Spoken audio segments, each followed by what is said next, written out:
अस्सलाम वालेकुम, कैसे हो आप सब। तो आज हम जा रहे हैं मेहंदी के ऑर्डर के लिए, जो कि साइडर है। और अगर आपने हमारा गणेश चतुर्थी का पार्ट 2 देखा होगा तो आपको पता होगा मुझे ऑर्डर कैसे मिला है।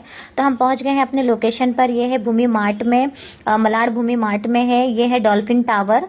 और हम पहुंच गए हैं अपने मैम के घर। आप देख सकते हो कितने अच्छे से उन्होंने डेकोरेशन किया है। यहाँ पर पहुंचते ही हमने लिया है वेलकम ड्रिंक। उसके बाद हमने थोड़ा डिजाइन डिस्कस किया है। डिजाइन डिस्कस करने के बाद हमने फ्रंट दोनों हैंड कंप्लीट कर लिया है, बैक डिजाइन भी कंप्लीट कर लिया। आप देख सकते हो कितना प्यारा लग रहा है दोनों डिजाइन। और फिर यहाँ पे आप देख सकते हो कितने अच्छे से मैम ने डेकोरेशन किया है। और फिर दूसरी मैम आ गई थी, उनका भी फ्रंट हैंड हम दोनों ने कंप्लीट कर लिया है, बैक डिजाइन भी कंप्लीट कर लिया। इनको एकदम बेसिक सी डिजाइन चाहिए थी। फिर हम लोग यहाँ से निकल गए घर के लिए। और जिस किसी को भी अपना मेहंदी की बुकिंग करनी हो या मेकअप का बुकिंग करना हो, आप मुझे डीएम कर सकते हो। मैं आपको एकदम रिजनेबल प्राइस में बुक करके दूंगी। और अपना पेज कोलैब कराना है तो भी आप मुझे डीएम कर सकते हो। कैसा लगा वीडियो कमेंट में जरूर बताना। बाय बाय, अल्लाह हाफिज।